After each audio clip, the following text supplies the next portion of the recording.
We are going to discuss the EOT of physics for grade 11 advanced term 2. Similar to term 1, it has 15 questions which are MCQ, that is multiple choice, and 4 questions which are writing for like 8 to 11 marks each. Some of the questions are really easy. We'll start with the first question. Identify that kinetic energy is a scalar quantity and is always positive or equal to 0. So what they have done is that they have given you the page number similar to what we have done before as well. Positive or equal to 0 if the object is at rest. So it's pretty simple that you already know that kinetic energy is a scalar quantity. So if you go through the expression of kinetic energy is, it's given here, half mv square. So half times m times velocity square. Now half is a positive number, as you can see in the expression. Mass cannot be negative, at least here, and velocity is squared. Basically it is v dot b. That is the situation. So when we talk about v dot b, we are just talking about the magnitude of the vector and not the direction of the vector. So eventually when we talk about the magnitude of the vector, magnitude of a vector is the length of the vector. So that can never be negative. So squaring that is never going to be negative. So this is positive, mass is positive, half is positive. So eventually kinetic energy is always going to be positive. It can never be negative. The second part of the same question says, and is always positive or equal to 0 if the object is at rest. So if the object is at rest, velocity turns out to be 0. And if velocity turns out to be 0 when the object is at rest, so the kinetic energy will also become 0. So it's a simple question where they'll probably ask you a question related to this as in calculations of kinetic energy, or is the kinetic energy of a system be negative? Things like that. Moving to the next question. We have identify other frequently used energy units such as the electron volt and calorie. Now again, simple question, simple definition based question which you should remember. So the common unit of energy is, or any energy what we use is joules. So if the common unit is joule, that's the unit. But for different purposes, different units of same physical quantities are used. So when we talk about, like, there are multiple units which we are going to learn here. Joule is the SI unit. SI unit, the most standard unit in the metric system. That is what we consider. But in common usage, we don't really use joule. For example, when we have to calculate the electrical energy which we have used, we don't use joule, rather we use kilowatt hours. So different kinds of units are there. So we'll just discuss some of them which are given in your book. One is electron volt. This we use when we talk about the accelerators, like the charge particle accelerators or subatomic particles. So 1 electron volt is equal to 1.602 into 10 to the power minus 19. Basically this is the charge of electron, like charge on one electron, represented generally with E. These many times joule. So 1 EV is equal to these many times joule. 1 cal, as per your book, is 4186 joules. Now there is a slight confusion. Generally calories are written like CAL, but there is something called kcal, kilocalories.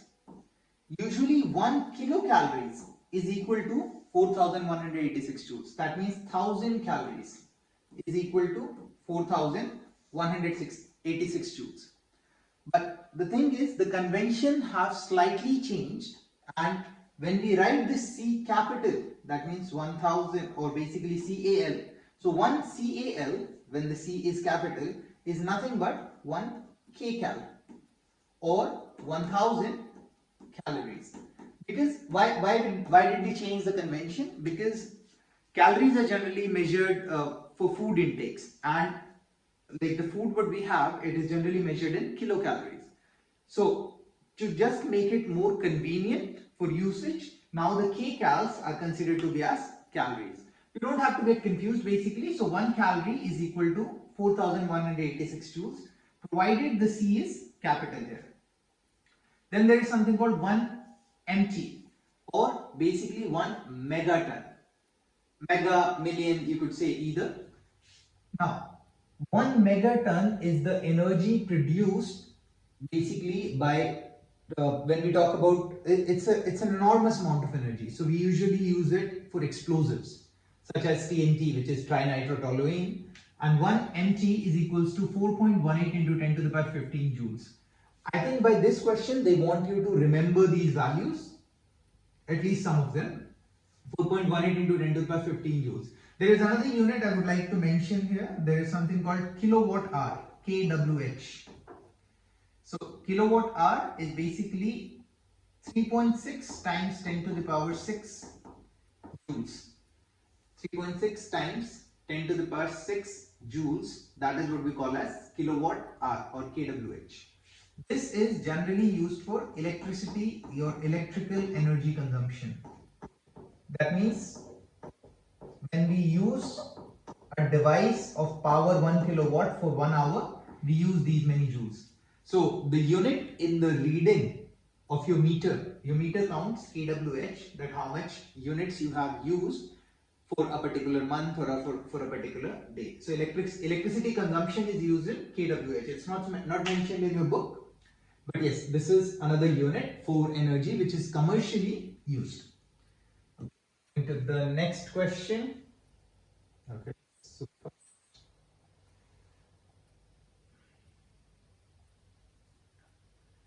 Show that the total kinetic energy of an object can be written as the sum of the kinetic energies associated with the components of velocity in each direction. It's really simple. It's a similar concept basically. When we talk about gaseous states, usually like for example the pressure in a room. So we have like a gas particle which is moving in any random direction. Now this random direction could have the velocity in x, y and z in all three directions. So when we have to find out the total velocity, or when we have to find out the net kinetic energy, what we do is that we find the kinetic energy in each, like associated with each component. So that's why we say that the kinetic energy for x, kinetic energy for y and kinetic energy for z.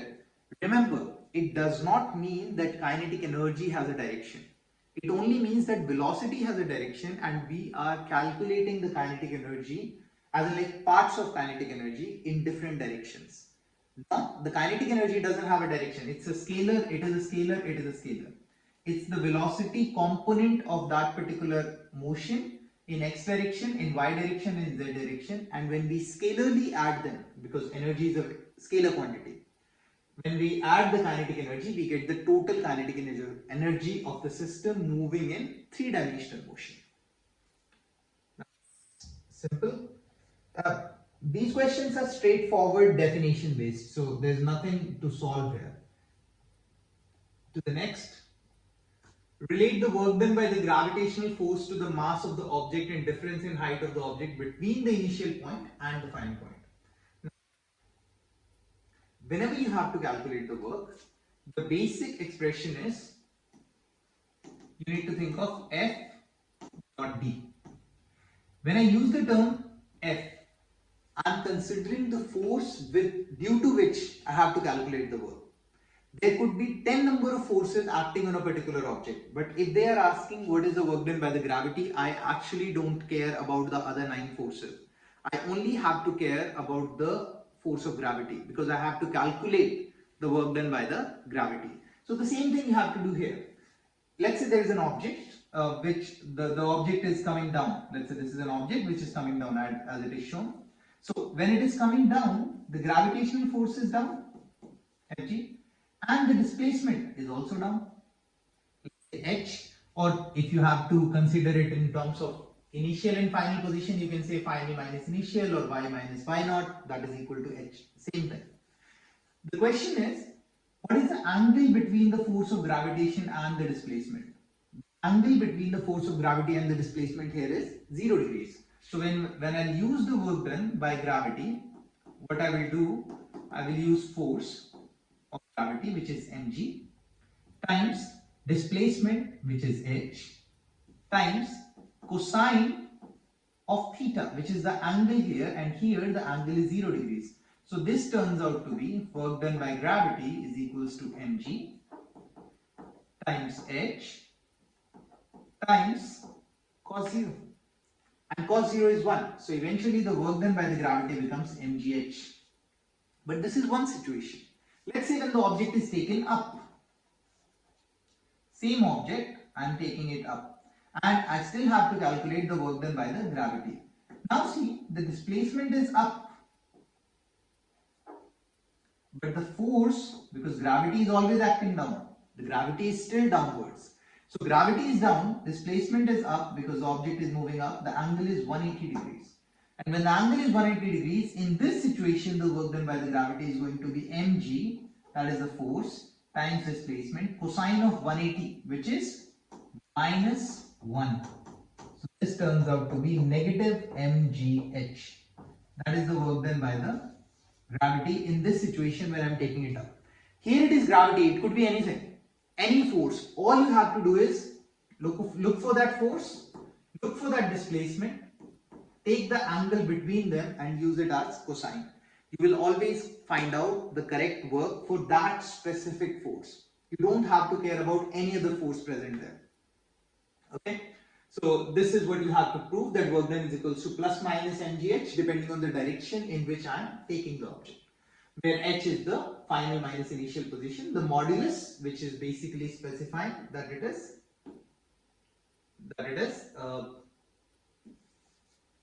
positive. That means the displacement, the distances we are talking about here. Yes. Moving to the next question. This is question 4. Oh, there is an example as well, 5.2. So let's answer. Okay. Yeah. The German lifter Ronnie Weller won the silver medal at the Olympic Games in Sydney, Australia in 2000. In Sydney, Australia in 2000. He lifted 257.5 kilos in the clean and jerk competition. Assuming he lifted the mass to a height of 1.83 meters and held it there, what was the work he did in this process? So I know the mass. A clean and jerk competition, basically you must have seen it in Olympics. They lift it and then they go all the way up. So assuming he lifted the mass to a height of 1.83 meters, I know the h, that is the height. I know the mass of the object which is being lifted, and what was the work he did in this process. Here they are asking what was the work he did. And when they say he did, they are asking by the they are asking about the work by the lifter, by the German lifter, Ronnie. So work done of Ronnie. When you have to calculate work done of Ronnie, you need force of Ronnie. How much force he is applying. Dot the distance. Force. If he needs to lift the object, he needs to apply slightly more than, like in practical situations, slightly more than the mg. We'll consider the most idealistic situation. So here, the force is in upward direction because he's lifting it. And displacement is also in the upward direction. So the force is upward, displacement is also upward. Here, this is the force of the person. Remember, force of gravity is still down, but they're not asking for the work done by the gravity. They're asking for the work done by him, work he did in this process. So force of Ronnie, mg, against the gravity in the upward direction. Displacement, let's say whatever the displacement is, h. I know the mass, I can put the value here. I know the height, I can put the value here. I know the gravity, which is 9.81, times cosine, what is the angle?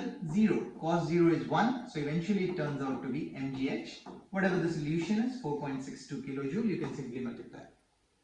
The second part of the same question says, once Weller successfully completed the lift and was holding the mass without stretched arms above his head, that means above his head on the height. What was the work done by him in lowering the weight slowly with negligible kinetic energy? This is a very important line, with negligible kinetic energy, because if there is a change in kinetic energy, that means there is acceleration, so things will change. Slowly with negligible kinetic energy back down to the ground. So now, stretched arms above his head, what was the work done by him in lowering the weight? So now imagine this is the weight. Now I am lowering this weight. So when I am lowering this weight, I am bringing it down slowly here. When I am bringing it down, the displacement is in the downward direction. But where am I applying the force? If I leave it, this will fall. If I leave it, this will fall. But if I'm bringing it down, my palm is applying a force in the upward direction to hold the pen. My job is to hold the pen, to not let it fall. And when I'm not letting it fall, what I'm doing is I'm applying a force upward so that I can bring it down slowly. Displacement is downward. Same displacement, almost similar force, because I'm talking about the gravitational. I'm cancelling the gravitation out. So the force is upward. Again, this is the same force of the person. So F Ronnie, and the displacement is downward. The angle this time is 180. So therefore, everything would remain same. The angle would change, cosine 180. So this answer would become negative mgh. I have the mass, I have the gravity, I have the height. I can always calculate whatever the value is. Okay. The next, determine the instantaneous power by taking the dot product of the force. By taking the dot product of the force vector and an object's velocity vector. So whenever we have to calculate force vector and an object's velocity vector, we need to calculate instantaneous power. Now we know that power is rate of change in work. Basically, work done per unit time is defined as power. So if we are talking about instantaneous power, that how much is the tiny work I did in the tiny time. So basically this becomes dW by dt, rate of change in work. The small work done would be, because work done is F dot D, or D is displacement. Here in general they are using R as displacement, so work done is F dot R. But the thing is, it is not F dot R when we are talking about small displacement. This becomes dr. So the work done will become F dot dr over dt, and dr over dt is nothing but v, velocity, change in displacement over time. So the work done becomes, the power becomes F dot V, or Fv cos theta, where theta is the angle between the force and the velocity vector. So whichever direction the force and the velocity, whatever angle the force and the velocities are making, that is the power. That is the angle which we will take in the cosine. So do we have a question? Yes. We have a question 5.52 and 5.70. A certain tractor is capable of pulling with a steady force of 14 kilonewton while moving at a speed of 3 meter per second. A certain tractor is capable of pulling with a steady force of 14 kilonewton. So that means this tractor can apply a force of 14 kilonewton while moving at a speed of 3 meter per second. How much power in kilowatts and in horsepower is the tractor delivering under these conditions? So we know power is force F dot V, pulling with a steady force while moving at a speed of. So if there is no mention of on the force and the velocity are on an incline or are in the same direction. So we are talking about like force and velocity are in the same direction. A certain tractor is capable of pulling with this, you're pulling it. So it could be 14 kilonewton. So 14 times 1000 times velocity, which is 3 meter per second, times the angle between force and velocity is 0, so cos 0, that will be in the same direction. This is the power. So that becomes 42,000 watt. Remember, when the force is in Newton, velocity is in meter per second, what you get is power, basically Newton meter per second, that is joule per second, and joule per second is watt. But they are not asking for what, how much power in kilowatt. So kilowatt you have to divide by 1000. So I can say that 42 kilowatt. Because from watt to kilowatt you need to divide. In horsepower. Now horsepower, 1 horsepower is 746 watt. That's another conversion. So we have 42 kilowatts. So I can say that 1 watt is going to be 1 over 746 horsepower, and 42,000 watts is going to be 42,000 over 746. This is the total power in HPs. in these conditions.